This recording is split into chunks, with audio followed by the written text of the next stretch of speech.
The red dust of Kepler 442b swirled around Hyunwoo's boots as he walked across the mining platform. The alien sun hung low in the purple sky, casting long shadows over the equipment. He checked his watch again.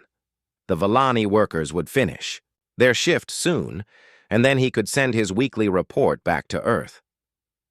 Hyunwoo liked working with the Vellani. They were gentle people with large dark eyes and soft blue skin. They never fought or argued. When they disagreed, they would sit quietly and think until they found a solution everyone liked. It was so different from humans, who seemed to argue about everything. The Vellani had built this mining colony 3 years ago. They needed rare metals from the planet's deep caves to power their spaceships. The metals were worth a lot of money, but the Vellani didn't care about that. They only took what they needed and left the rest of the planet alone.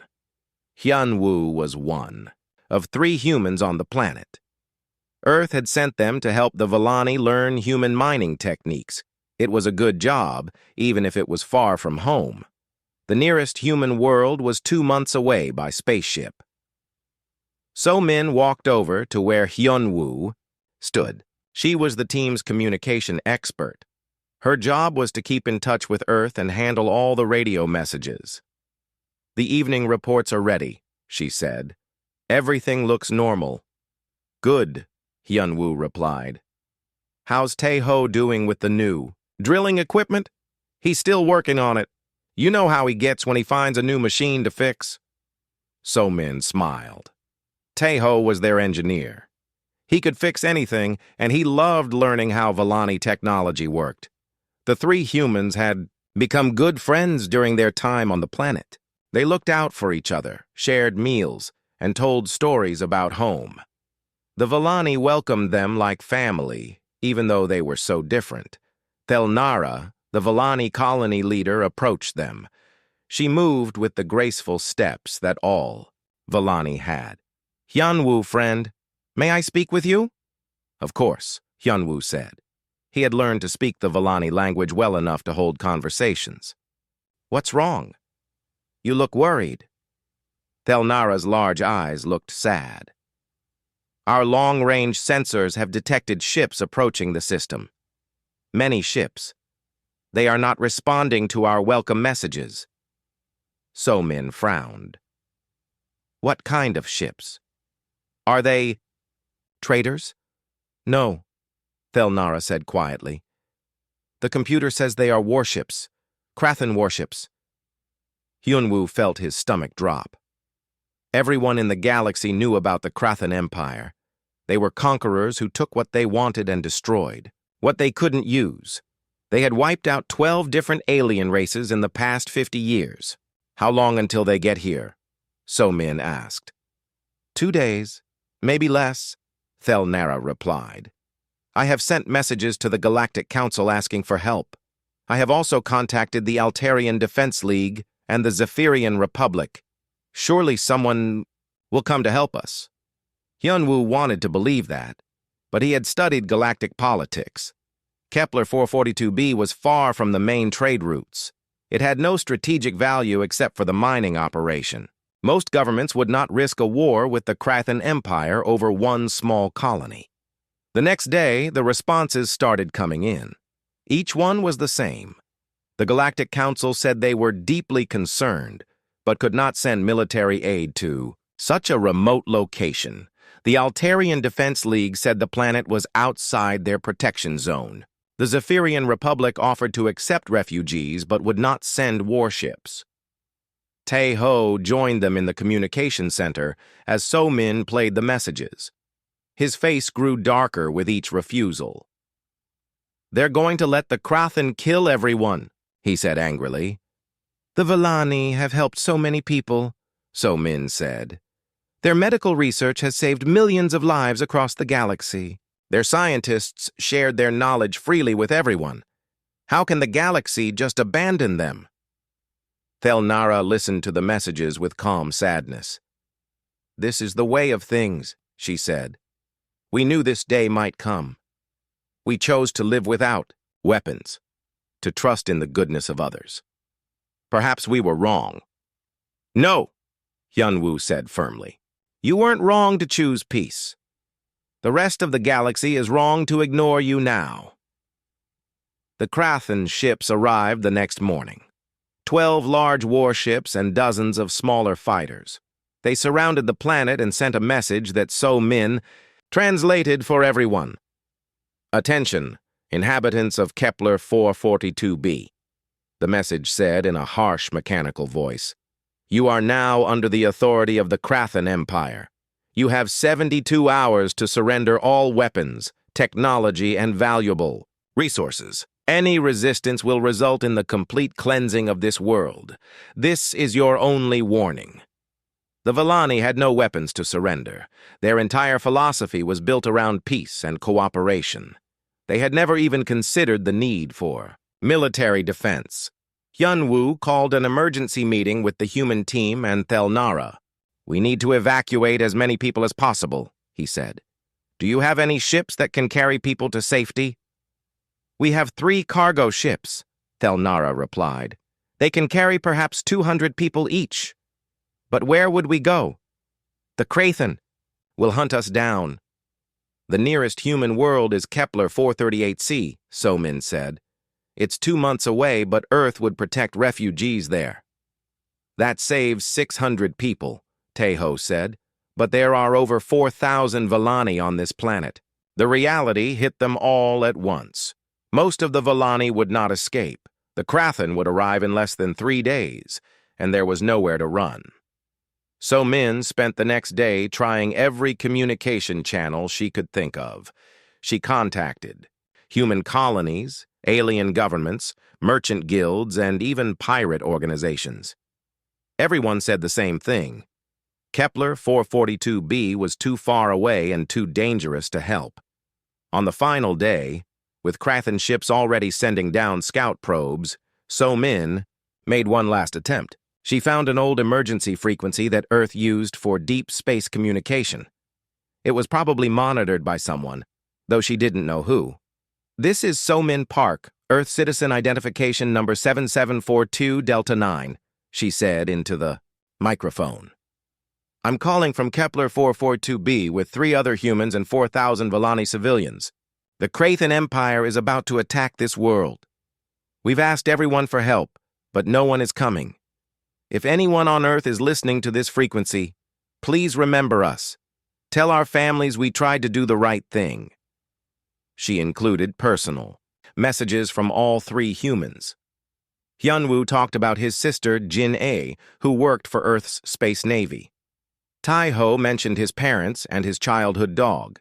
So-Min told her grandmother that she was sorry she wouldn't make it home for her birthday. As she finished the transmission, Krathen landing ships began entering the atmosphere. Dark shapes fell from the sky like deadly rain. Soon, the killing would begin. Do you think anyone heard us? Taeho asked. So-Min looked at the communication display. The message was traveling through space at light speed, but Earth was so far away. Even if someone received it, help could never arrive in time. I don't know, she said quietly. But at least we tried. Outside, the first explosions began as Krathen forces started their attack. The 3 humans and the Vellani prepared to make their last stand, believing that no one in the galaxy cared enough to save them. They were wrong about that, but they wouldn't know it until it was almost too late.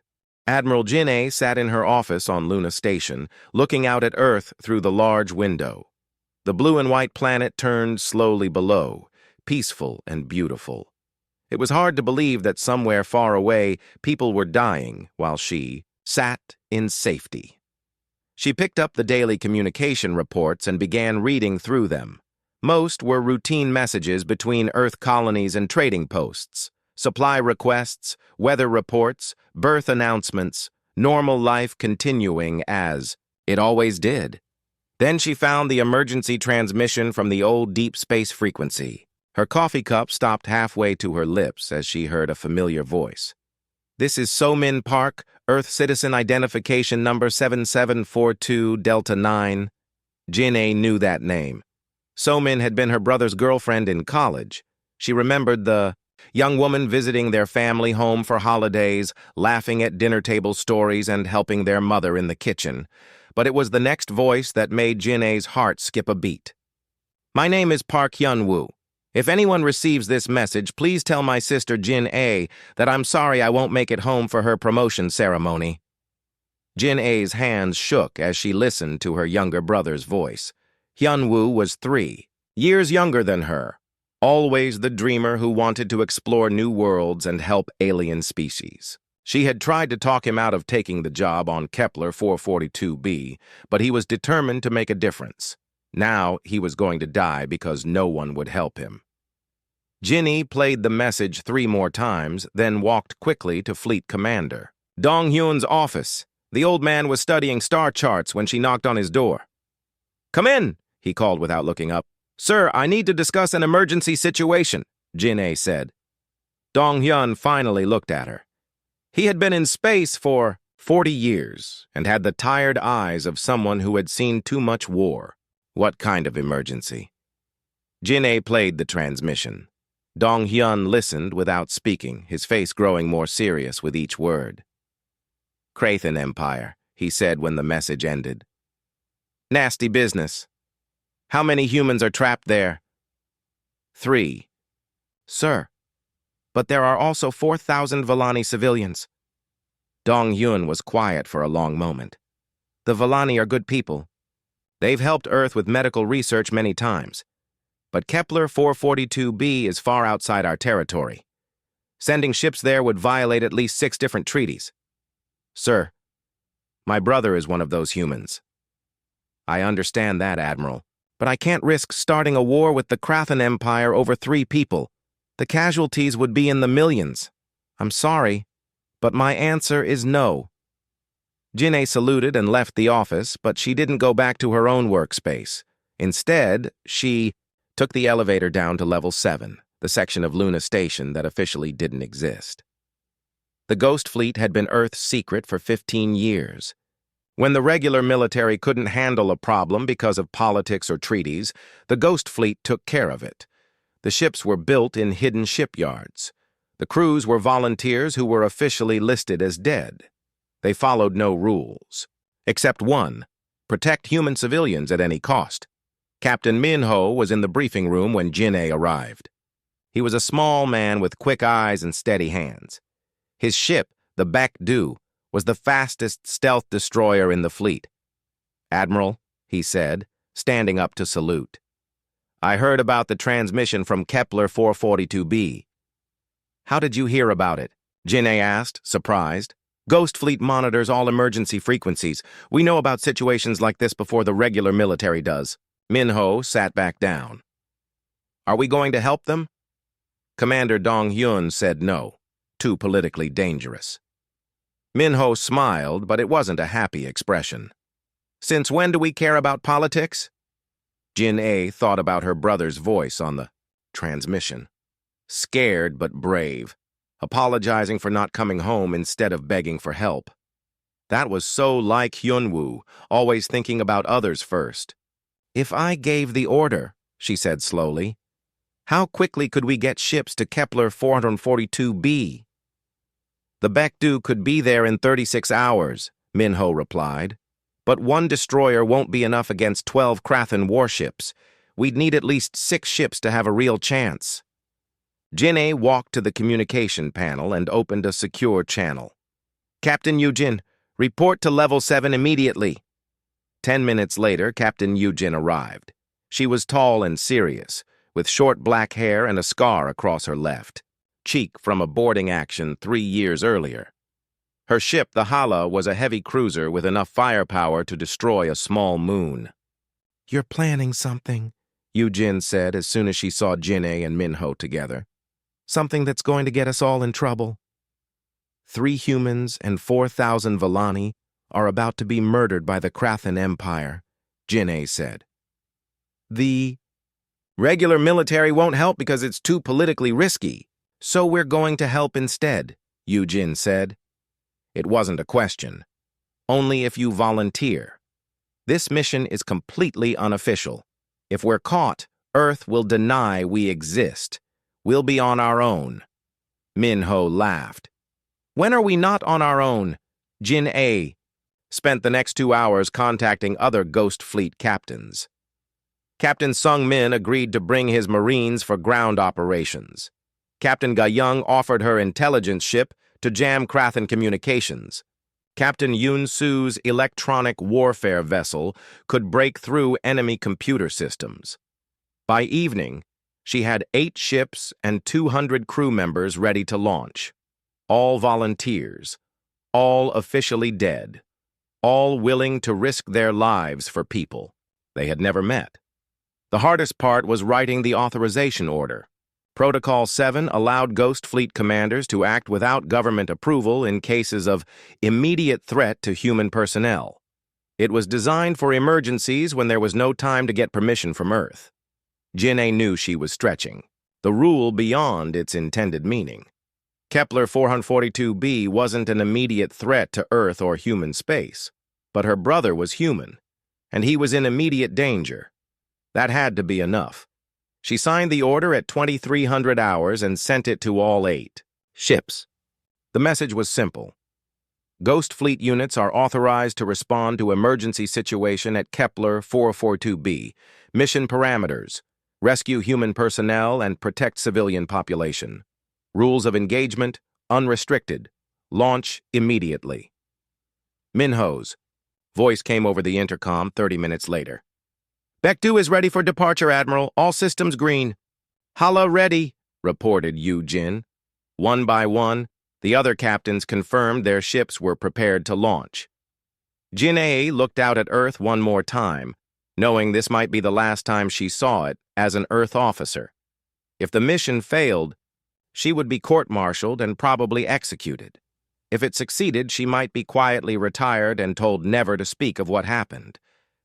But her brother was out there, scared and alone, believing that no one was coming to help him. She couldn't live with herself if she did nothing. All ships, this is Admiral Jin-A, she said into the communication system. Launch when ready. Set course for Kepler 442b, maximum speed. We have people to save. The Ghost Fleet disappeared into hyperspace, racing toward a battle that would either save thousands of lives or start an interstellar war. Jin-A sat in her command chair aboard the Baekdu, watching the stars blur past the view screen. Somewhere, ahead of them, the Krathen Empire was preparing to commit genocide. They thought no one would come to stop them. They were about to learn how wrong they could be. In space, 8 ships moved like shadows through the darkness, carrying the most dangerous military force humanity had ever created. The Ghost Fleet was coming, and they brought death with them.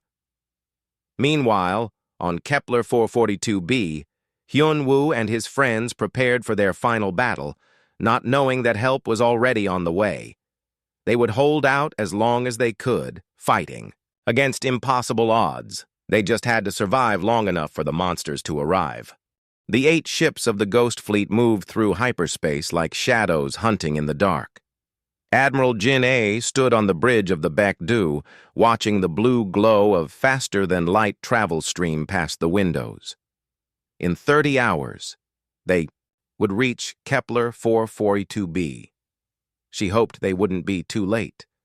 Captain Min-ho approached her with a data pad. Intelligence reports from Captain Ga-young, he said. She's analyzed the Krathen force composition. Jin-A read the report carefully. 12 heavy cruisers, 4 battleships, and 36 fighter squadrons. The Krathen had brought enough firepower to destroy a major world, not just a small mining colony. They weren't taking any chances. They're serious about this, she said, quietly. The Krathen are always serious about genocide, Min-ho replied. It's what they do best. Jin-A walked to the communication station and opened a channel to all ships. All Ghost Fleet vessels, this is Admiral Jin-A. Report to Secure Channel 7 for mission briefing.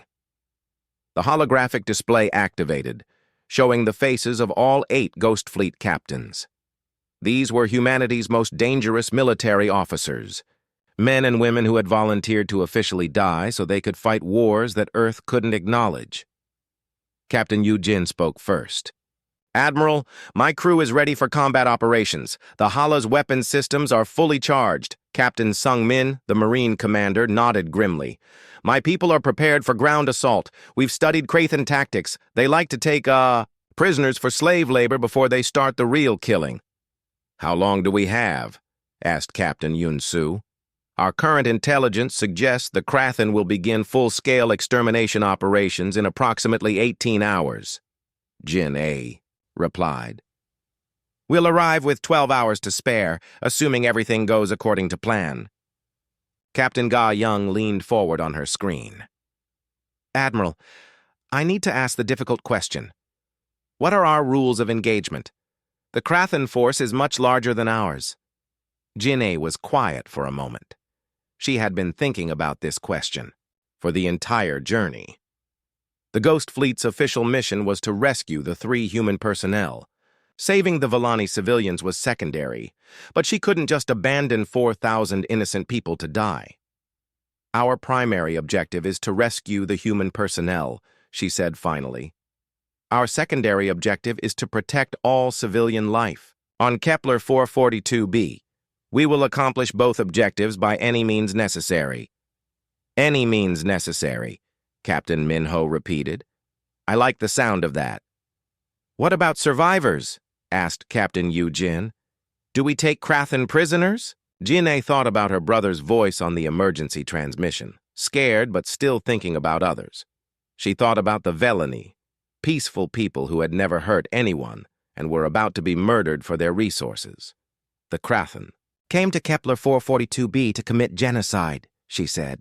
They chose to be there. They chose to threaten innocent people. Any Krathan personnel who surrender will be accepted as prisoners according to galactic law. Any who continue fighting will be eliminated. The captains nodded. They understood what that meant. The Ghost Fleet had rules, but those rules were different from what regular military units followed. When innocent people were in danger, the Ghost Fleet didn't worry about being fair to the enemy. Captain Un-su brought up tactical displays on her screen. I've been analyzing Krathan communication patterns. They're using standard military encryption, but my systems can break through it. I can also jam their signals to prevent them from calling for reinforcements. Good, Jin-A said. What about their sensor capabilities? Krathan sensors are designed to detect large fleet movements, Captain Ga-young replied. They're not built to find stealth ships like ours. We should be able to get close without being detected. Jin-A studied the tactical situation. 8. Ghost Fleet ships against 52 Krathan vessels. The numbers looked impossible, but the Ghost Fleet had advantages. Their ships were faster, more advanced, and completely invisible to enemy sensors. Most importantly, they were crewed by people who had nothing to lose. Here's the plan, she said. We drop out of hyperspace at the edge of the system and proceed, under stealth. Captain Yun-su will infiltrate their communication network and broadcast a surrender demand. This serves 2 purposes. It warns any Krathan who want to live, and it makes the rest of them angry and careless. Captain Minho smiled. Angry enemies make mistakes. Exactly. After the warning, we have 30 seconds before we open fire. Captain Yu-jin. The Hala will target their command ship first, destroy their ability to coordinate the fleet. Understood, Yu-jin replied. Captain Minho, the Baekdu will hunt their fighters. Use your speed to stay ahead of their weapons. My specialty, Minho said. Jin-A continued assigning targets to each ship. The Ghost Fleet would strike like a pack of wolves, hitting hard and fast before disappearing back into the darkness. They would use hit-and-run tactics to break up the Krathan formation, then pick off individual ships. What about ground forces? Captain Sung-min asked. Once we control orbital space, your Marines will drop to the surface and secure the human personnel and as many Vellani civilians as possible. The Krathan ground troops won't expect a direct assault. They'll learn, Sung-min said grimly. The briefing continued for another hour as they refined the attack plan. Every captain contributed ideas and suggestions. They had worked together many times before, and they knew each other's strengths and weaknesses. As the meeting ended, Captain Ga-young asked one final question. "Admiral, what do we tell Earth if this goes wrong?" Jin-A had been dreading that question. If the mission failed, the Ghost Fleet would be destroyed, and Earth would face retaliation from the Krathan Empire. Millions of people might die because she had decided to save her brother. "If this goes wrong," she said quietly, "Earth will deny we ever existed. They'll say the Krathan attacked a peaceful colony and we weren't there to help. Our families will be told we died in training accidents." The captains were silent. They all knew the risks when they joined the Ghost Fleet. They had given up their official lives to fight battles that Earth couldn't officially fight. If they died, they would die as ghosts, forgotten by history. "Any last questions?" Jin-A asked. Captain Minho raised his hand. "Admiral, what's our unofficial motto for this mission?" Ginny thought about the 3 humans trapped on Kepler 442b, believing that no one was coming to help them. She thought about the Villani, peaceful people who had trusted the galaxy to protect them and been abandoned. She thought about the Krathan, who believed they could murder anyone they wanted without consequences. "Our motto is simple," she said. "Nobody gets left behind." The holographic display shut off, leaving Jin-A alone with Captain Minho on the bridge. They would drop out of hyperspace in 6 hours, and then the real work would begin. "Do you think we can do it?" Minho asked quietly. Jin-A looked at the tactical display one more time. 8 ships against 52. Impossible odds, but the Ghost Fleet had faced impossible odds before.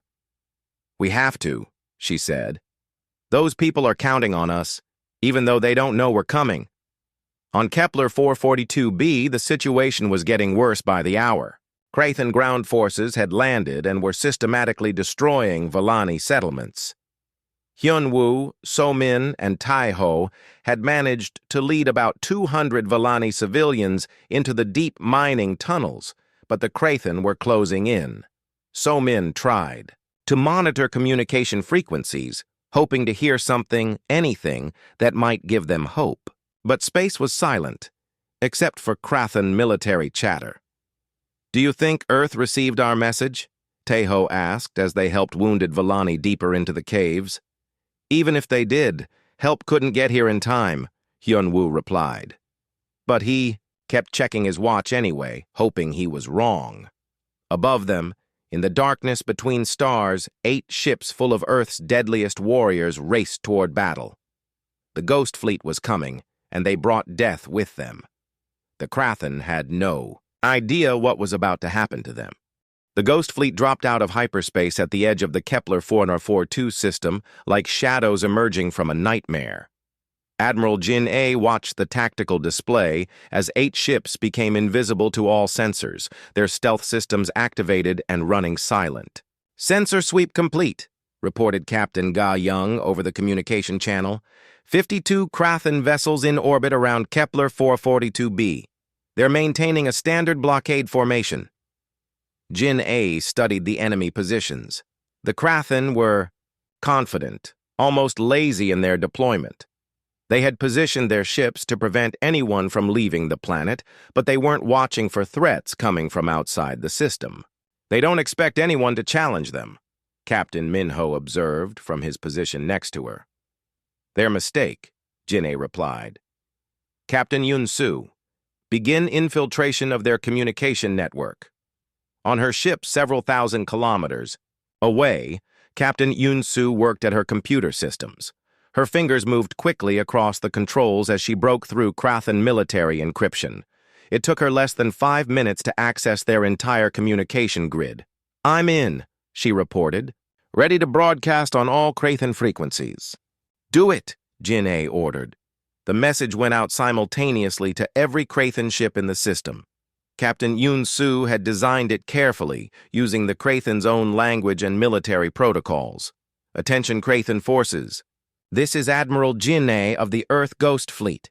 You have 30 seconds to begin immediate evacuation of all personnel from Kepler 442b. Any vessel remaining in system after that time will be considered a hostile target and will be destroyed. Without further warning, this is your only communication. The reaction was immediate. Krathan communication channels exploded with angry voices, threats, and mocking laughter. Their fleet commander, Admiral Zekvar, broadcast his response on all frequencies. Unknown vessels, you dare threaten the Krathan Empire? We have 52 warships in this system. Show yourselves so we can destroy you properly, or flee like the cowards you are. Jin'e listened to the translation with cold satisfaction. The Krathan were angry, which meant they would fight emotionally instead of tactically. That was exactly what she wanted. Captain Yu Jin, she said into her communicator, target their command ship. Prepare to fire on my mark. The Hala moved, silently through space, invisible to Krathan sensors. Captain Yu Jin positioned her heavy cruiser directly behind the enemy flagship, close enough to see the details of its armor plating. Target locked, Yu Jin reported. Plasma torpedoes loaded and ready. Jin'e watched the countdown timer. 20 seconds. 15. 10. Mark, she said quietly. The Hala's plasma torpedoes struck the Krathan flagship before anyone realized they were under attack. The massive explosions tore through the enemy ship's shields and armor like they were made of paper. The command vessel broke apart in a brilliant flash of light that could be seen from the planet's surface. Direct hit, Captain Yu Jin reported. Enemy flagship destroyed. The Krathan fleet erupted into chaos. Ships began firing in all directions, trying to hit enemies they couldn't see. Their communication network collapsed as Captain Yun Su fed false orders and conflicting information into their systems. Captain Minho's destroyer, the Baek-Du, appeared behind a group of Krathan fighters like a ghost materializing from the void. His rapid-fire plasma cannons destroyed 6 enemy ships in less than 10 seconds before he vanished back into stealth mode. Fighter squadron eliminated, Minho reported with grim satisfaction. The battle became a massacre. The Ghost Fleet ships appeared, struck with devastating force, and disappeared before the Krathan could respond. Admiral Jin A coordinated the attack from the Baek-Du, watching as her captains systematically destroyed the enemy fleet. Captain Ga Young's intelligence, ship used electronic warfare to turn Krathan weapons against each other. 3 enemy cruisers destroyed each other in confusion, thinking they were firing at Ghost Fleet vessels. Captain Sungmin's marine transport stayed hidden while the space battle raged, waiting for the orbital area to be cleared so his ground forces could deploy. The Krathan tried to retreat, but Captain Yun Su had jammed their hyperspace navigation systems. They were trapped in the system with an enemy they couldn't see, couldn't hit, and couldn't escape from. Admiral Zekvar's replacement tried to organize a defensive formation, but it was too late. Half the Krathan fleet was already destroyed or disabled. The survivors were scattered and panicking. Ghost Fleet Actual, this is Hala, Captain Yu Jin reported. I have a clean shot at the Krathan troop transport. It's trying to evacuate ground forces from the planet. Jin'e considered the situation. The transport ship was full of Krathan soldiers who had been murdering Vellani civilians for the past 2 days. But it was also trying to leave, which technically meant it was retreating. Negative, Hala. Let them go. Our mission is to protect the planet, not hunt fleeing enemies. Understood, Yu Jin replied, though Jin'e could hear the disappointment in her voice. The space battle lasted exactly 18 minutes. When it ended, the Krathan orbital fleet was completely destroyed, except for 3 ships that had managed to escape into hyperspace. Burning wreckage floated in orbit around Kepler 442b, illuminating the night sky with the glow of defeated enemies. All Ghost Fleet vessels report status, Jin'e ordered. One by one, her captains reported in. Minor damage to 2 ships, no casualties, all primary objectives achieved. The Ghost Fleet had destroyed one of the largest military forces in the galaxy without losing a single person. Captain Sungmin, begin ground operations, Jin'e ordered. Find our people and secure the civilian population. Acknowledged. Marines are ready to deploy. The Marine dropships launched from Captain Sung Min's transport, streaking through the atmosphere like falling stars. Each ship carried 20 heavily armed soldiers trained in the most violent forms of combat humanity had ever developed. On the planet's surface, the Krathen ground commander, General Vextar, watched the orbital battle through his observation equipment. He had seen his entire space fleet destroyed by enemies he couldn't identify. Now, unknown soldiers were landing on his planet. He tried to contact the surviving Krathen ships for evacuation, but Captain Yun-Su was still jamming all communications. He was trapped on the surface with 3,000 soldiers and no way to escape. "Prepare defensive positions," he ordered his troops. "We'll make them pay for every meter of ground." The first Ghost Fleet Marines landed near the main Krathen base, just as the alien sun began to rise. They moved with the deadly efficiency of soldiers who had trained for exactly this kind of mission. Captain Sung Min led the assault personally, his plasma rifle cutting through Krathen defensive barriers like they were made of cloth. His Marines followed him with the ruthless precision that had made them legends among Earth's military forces. The Krathen had never faced human soldiers before. They were used to fighting other alien species who followed galactic rules of warfare, who showed mercy to prisoners and avoided civilian casualties. The Ghost Fleet Marines followed different rules. They had come to rescue innocent people from genocidal monsters, and they treated their enemies accordingly. The battle for the Krathen base lasted 2 hours. When it ended, General Vextar was dead, and his entire force was either eliminated or captured. The few Krathen soldiers who surrendered were processed according to galactic law, but they were treated with the same mercy they had shown to Volani civilians. Deep in the mining tunnels, Hyunwoo heard the explosions and saw flashes of light through the cave openings. "Something's happening up there," he told So-min and Tae-ho. "Maybe the Krathen are fighting among themselves," Tae-ho suggested hopefully. So-min tried her communication equipment one more time, scanning all frequencies for any sign of what was happening above them. Suddenly, her receiver crackled to life, with a human voice. "This is Captain Sung Min of the Earth Ghost Fleet Marines. We are conducting rescue operations on Kepler 442b. Any human or Volani personnel receiving this transmission, please respond with your location." So-min stared at the radio in disbelief. Then she grabbed the microphone with shaking hands. "This is So-min Park," she said, her voice breaking with emotion. "We're in the deep mining tunnels about 10 kilometers south of the main colony. We have 3 humans and about 200 Volani civilians with us." "Copy that, So-min. Help is on the way. Stand by for rescue." Hyunwoo took the microphone. "Who is this? How did you find us?" "Your sister sent us," came the reply. "Nobody gets left behind." The rescue operation began at dawn. Ghost Fleet Marines moved through the tunnels like shadows, their advanced equipment lighting the way. Captain Sung Min found Hyunwoo, So-min, and Tae-ho huddled with the Volani survivors in the deepest part of the mining complex. "Are you hurt?" Sung Min asked, checking each human for injuries. "We're okay," Hyunwoo replied, still not quite believing that rescue had actually come. "But some of the Volani are wounded. The Krathen captured several of them before we made it to the tunnels." "Where are they being held?" Sung Min asked, his expression growing dark. Tae-ho pointed toward the surface. "There's a detention facility about 5 kilometers north of here. The Krathen were using it to process prisoners before they killed them." Captain Sung Min spoke into his communication device. "Ghost Actual, this is Marine 1. We have located the human personnel.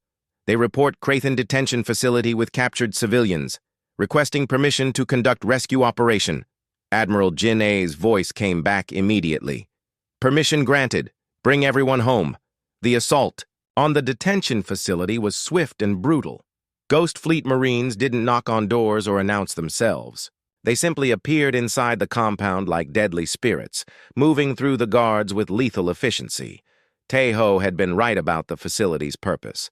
The Marines found over 300 Villani prisoners in holding cells, many of them injured and all of them terrified.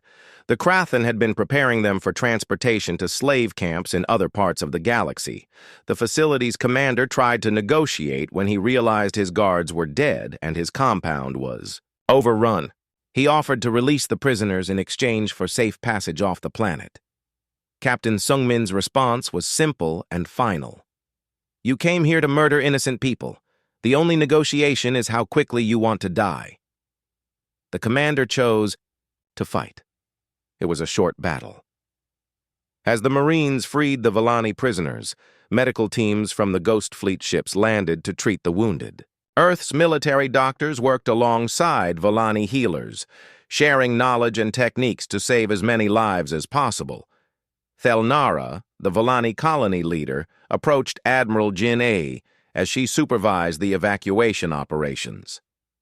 The alien leader's large eyes were filled with tears of gratitude and confusion. "Admiral Jin A," she said in careful English, "I must ask you something that troubles my mind. We sent messages to every major power in the galaxy asking for help. All of them refused, saying we were too far away and not important enough to save. Why did Earth come when no one else would?" Ginny looked around at the scene of controlled chaos. Ghost Fleet personnel were loading wounded Villani into medical transports while Marines secured the area. Her brother Hyunwoo was helping carry stretchers, still trying to take care of others even after his own rescue. "The other governments told you the truth," she said finally. "Kepler 442b is far from Earth's territory. It has no strategic value to us. Saving you will probably cost me my career and might cause political problems for years to come." Thelnara looked more confused. "Then why did you come?" Jinne smiled, thinking about the emergency transmission that had started everything. 3 scared humans saying goodbye to their families, apologizing for not coming home instead of begging for help. Because governments make policy, but humans keep promises. When one of our people calls for help, someone always comes. The conversation was recorded by Somin, who had been documenting the rescue operation. The recording would later be transmitted across the galaxy, becoming one of the most famous statements in human history. Over the next 6 hours, the Ghost Fleet evacuated every surviving Villani from Kepler 442b. The planet's mining operation was destroyed to prevent the Krathen or anyone else from using it. But the real treasure, the lives of 4,000 innocent people, was saved. As the evacuation neared completion, Admiral Jin A received an encrypted message from Earth. "Fleet," Commander Dong Yun's voice was stern and official. "Admiral Jin A, you are ordered to return to Luna Station immediately for debriefing. Your authorization of Protocol 7 is under review. All personnel involved in the Kepler 442b operation are confined to quarters pending investigation." Ginny listened to the message without emotion. She had known this moment would come. The Ghost Fleet had saved thousands of lives, but they had also violated numerous treaties and risked starting an interstellar war. "Copy that, Command," she replied. "We'll return as soon as evacuation is complete." Captain Minho approached her with a concerned expression. "Admiral, the crew knows about the message from Earth. They want you to know that no one regrets what we did here." "I know," Jinne said quietly. "And I don't regret it either." Hyunwoo found his sister as she was, preparing to return to her ship. He hadn't seen her in 2 years, and she looked older, more tired than he remembered. But her eyes were the same, determined and caring. "Jin-A," he said, "not sure how to thank someone for saving his life and the lives of thousands of others." "Don't," she said, reading his expression. "You're my brother. I couldn't let you die out here thinking no one cared. What's going to happen to you when you get back to Earth?" Jin-A shrugged. "Court-martial, probably. Maybe prison. The government will have to punish someone for violating treaties with the Krathen Empire.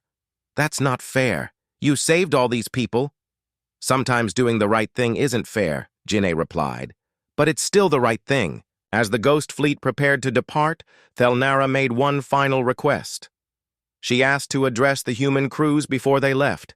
Admiral Jin'e agreed, and the Vellani leader's message was broadcast to all 8 ships. "People of Earth," she said, her voice soft but clear. "My species has no military, no weapons, no way to repay what you have done for us. But we will remember this day for all the generations to come.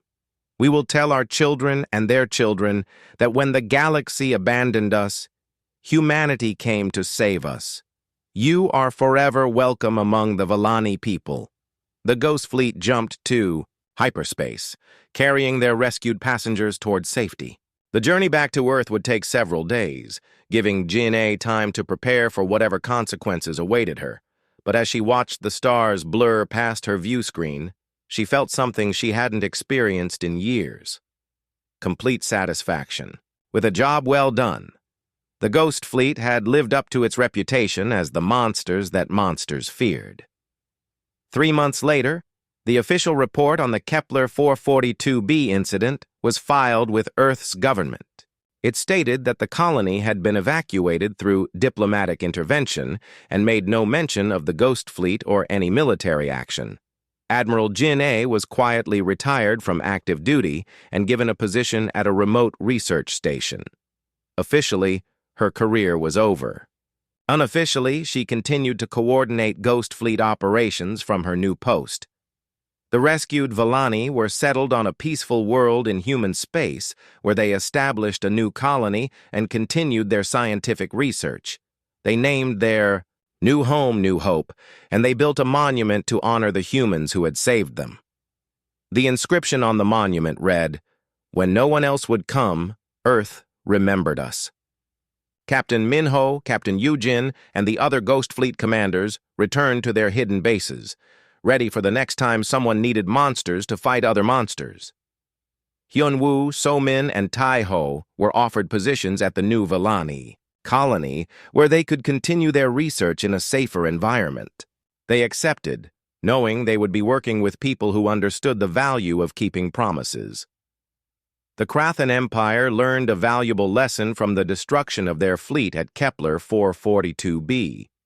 They learned that attacking human civilians, even in remote parts of the galaxy, was likely to result in a visit from Earth's deadliest military force. They learned that humans kept promises, and throughout the galaxy, other species learned something important too. When the universe seemed dark and hopeless, when no one else would help, there was one species that could be counted on to remember the innocent and defend the helpless.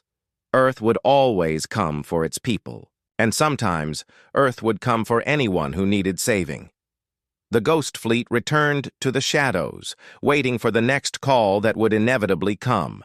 Because somewhere in the vast darkness of space, someone would always need help, and humans would always answer.